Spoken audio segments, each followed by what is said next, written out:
Hey, what's up? My name's JM Chaley and welcome to my channel. This week I want to talk about a topic that was inspired by one of my critique partners on a short story that I'm giving away called The Mezzanine Speakeasy. If you are a newsletter subscriber, you get this story for free. It's Lisa Cooper in 1925.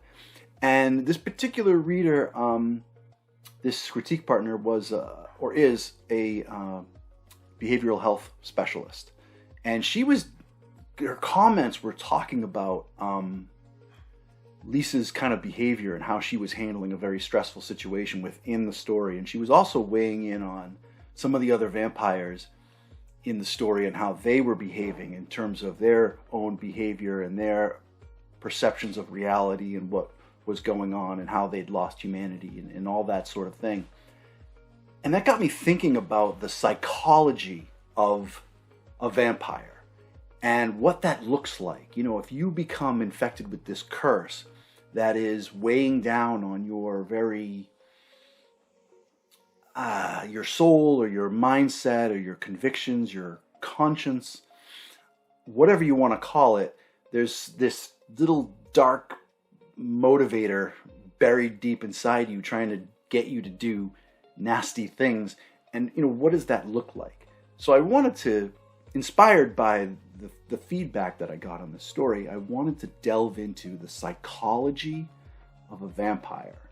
But before we get into that, I want to talk about The Unlife of Lisa Cooper, which is my debut novel, and it is available everywhere books are sold. You can go to my bookshop.org link is in the description, and buy it there.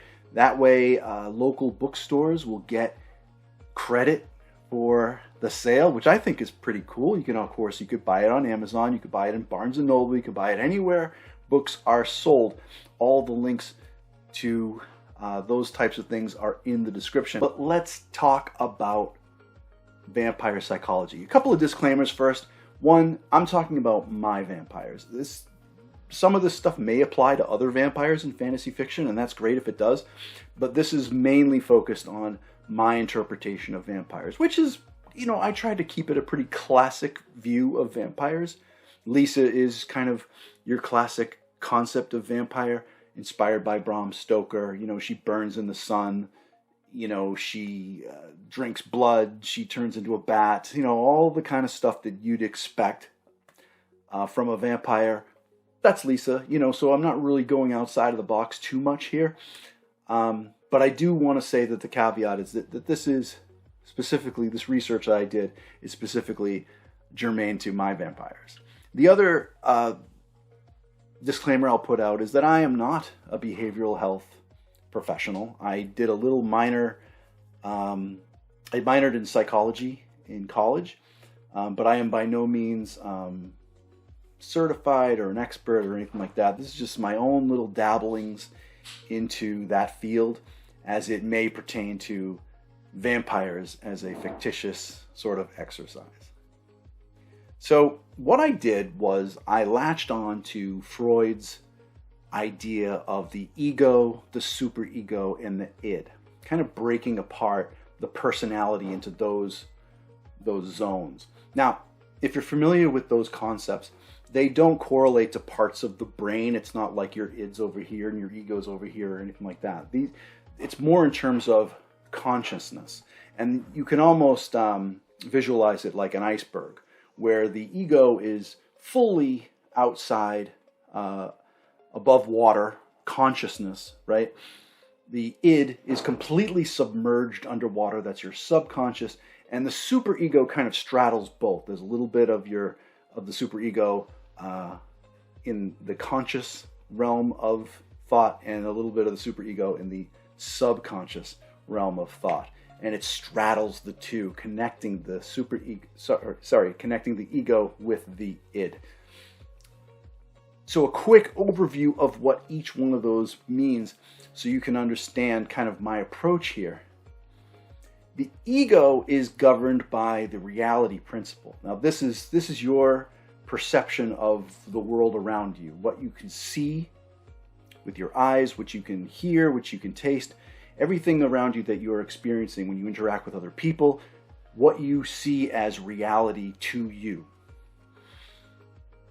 The superego is also in your conscious mind, but also in your subconscious mind.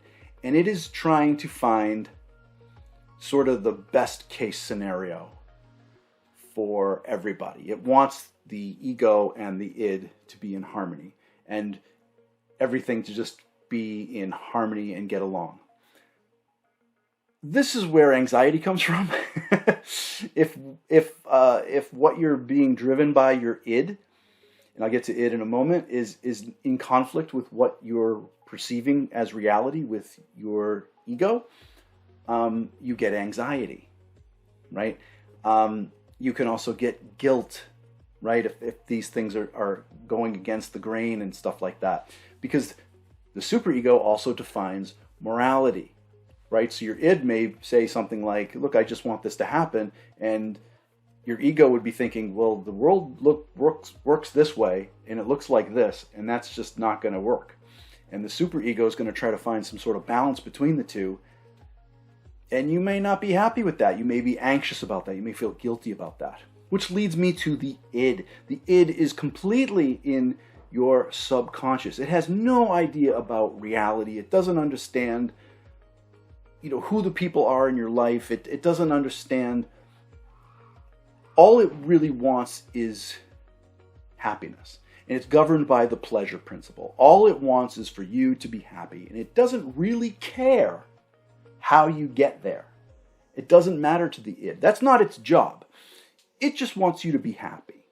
Okay? And that could be anything. This could be survival. This could be, have you fed? Are you eating? Are you healthy? Are you okay? Right? The id is not a bad guy. Right? But it could also mean, have you played enough Candy Crush today? Are you okay? Do you need to spend more time playing video games?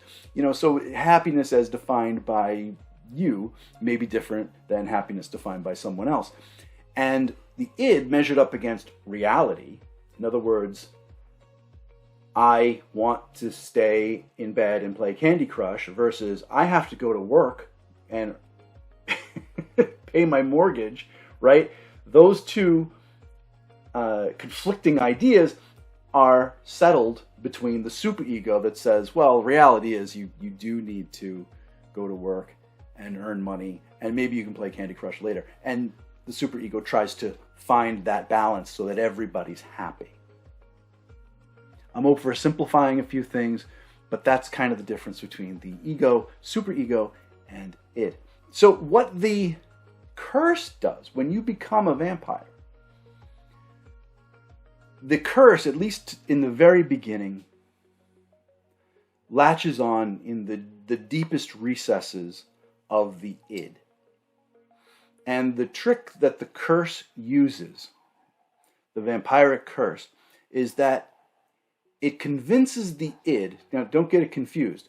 The curse is not the id. They're still two separate things. Okay? The curse tries to manipulate the pleasure principle and says, in order to be happy, you must let me grant you power, more speed, more strength, more guile, the ability to change into a bat. Wouldn't it be awesome? Wouldn't it be great to fly around and see the city from way up high, the lights and everything? Oh, that just sounds wonderful, doesn't it? Yeah, let me in. Let me, enjoy the curse. Enjoy all your powers. Isn't this wonderful, right? Your ego maybe is looking at it like, oh my God, I'm a monster. I don't want to hurt anybody. This is, there's the ego doesn't have morality, but it should have a sense of, these are the people I care about. I don't want to hurt a random stranger or anything like that. And the superego should be sitting there saying, well, you have the curse, but we got to be careful about letting this thing get too far and control us, right? So what usually happens to a vampire when things start to go poorly Because you see these older vampires start to slowly lose themselves, right? The young vampires still have a lot of humanity left. The older vampires tend to be beings who have made that compromise over and over again. And what that means is that something has happened. The vampire is in danger, maybe. Okay? And the curse says to the id, let me in. I mean, this isn't a sentient thing. It doesn't actually communicate, but it sends these impulses. If you let me in, there will be happiness. The pleasure principle, right? Because I will grant you the power that you need to get out of the situation. Okay? And the id, not knowing morality, says, that makes sense to me. Come on in. The id is usually pretty easily infiltrated. Then the superego kind of says, hold on a second, before you go any further, let me just check with the ego what's going on. And the ego's thinking, well, I'm in a room full of people, and if I lose control, this could be very bad. People could get hurt. I don't want this to happen. You know? And maybe the superego says, well, it's this or die. You know? You have to choose. Or some other situation, you know, where the idea of letting it in outweighs, you know, does the good outweigh the bad, right? Then the anxiety comes in, then the guilt, the morality starts being weighed into it. And if the situation comes out in a way that says, yes, it's worth letting the curse in, then the curse will infiltrate the superego. This is where it starts to get a little dangerous, because now the curse is sort of in the control center that controls morality. And the curse can sit there and say, no, this is okay. It's okay to do these terrible things for the greater good. The greater good being the happiness and survival of the vampire. That's okay. Now you still have the ego looking around, right? The vampire is still looking around and seeing what's happening in the real world. The reality principle is still intact and saying, I don't know, maybe there's still a conflict here. And the superego is now wrestling with the curse, trying to figure out what's moral. Now there may be a second test. Now sometimes, maybe all you need is that boost of strength, boost of speed, or boost of strength. What did I say? And you get out of that situation, right? And then that's done and it's done, and the curse kind of slinks back if you have enough willpower to push it back down. Sometimes not. Sometimes the curse keeps going. Because the goal of the curse is to take total control and to control the reality principle itself. To control your reality principle, your pleasure principle, and your morality. To define everything within the vampire's mind. And when you see a vampire lose control, frenzy, whatever you want to call it, that's when they've infiltrated the ego. And it no longer cares about what is reality, because it's taken control of the reality principle and says, I don't care, because it controls the morality, it controls how reality is perceived. It no longer cares. Now the question is, what happens afterwards? What happens to the vampire after a loss of control or the curse taking on too much ground? Well, hopefully it gets pushed back down into the id, into the dark recesses of where it started, if the vampire is strong enough or wants to. But the next time it happens, it almost has sort of a statute, an existing precedent to say, hey, this happened before, and these are the things that we agreed on. We already know that when something like this happens, when the chips are down, you're going to let me in. And the superego checks their notes and goes, yep, we've defined that as moral. Yep, come on in. And it gets harder and harder and harder for a vampire to maintain control, to hold on to their convictions, to hold on to their morality, to hold on to their sense of self, the more often they make that compromise and lose themselves. So you see these older vampires who have struggled with this for a long time and given in or maybe lost the fight. They slowly start to become detached. And that's the difference of a character like Lisa, who has refused. Lisa has done a tremendous job of keeping her curse out of her superego. If you read The Unlife of Lisa Cooper, or when you check out the Mezzanine Speakeasy that comes out this month as of this recording in February 2024, right? You'll see it. If you've read The Vampires of 1863, you'll see how Lisa handles keeping her curse out of her superego. Does she fall? Yeah. Does she lose control sometimes? Yeah. But more often than not, she keeps that curse buried in her id. But then you look at another vampire like, say, Richard. If you're familiar with the books again, Richard is a very detached, right? Ivan is fairly detached. You meet these other vampires that are very detached from their own humanity, however it used to be years ago. And these are people who have let their curse infiltrate their superego more often than not and redefine their reality. And it's only a hop, skip, and a jump to get back into the ego and redefine their reality. So this is what makes vampires so dangerous. It's their lack of control as this curse, like a virus, infiltrates through their mind, starting from the id to the superego to the ego, and eventually wresting control of their morality and their entire perception of reality. Now, for my vampires, there's another caveat to this. There's another piece of this puzzle, and that is when you start to lose yourself down the dark spiral, the more your curse takes control, the more deathly you become. Your skin starts to pale. You become pallid. Your skin almost looks like death. You know, some of these older vampires who have lost themselves look like walking cadavers, to the point that some of them that are so far gone, their skin actually begins to rot. Now, there have been vampires who fancy themselves as sort of philosophers, or maybe even psychologists themselves, that look at this and think this loss of this atrophy of flesh is not psychosomatic. It's not tied to your mental state. It's a physical thing that's happening as a result of the curse. It's part of the curse itself. It's a physical manifestation. But is it a warning?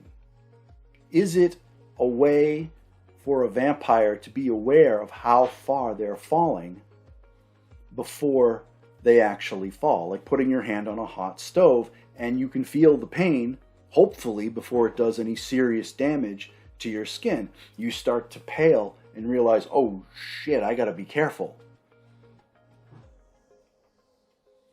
As nice as that sounds, that there's some sort of safety net, most vampires don't subscribe to this theory. Most of them believe that the curse is the curse, and it's all part of the punishment. And as much as you try to avoid your inevitable descent down that dark spiral, you will all vampires will one day wind up walking corpses or destroyed by some other means. There's no other way for their story to end. Very bleak, but this was the curse as set down by the very first vampire by the Morrigan herself, according to my vampire lore.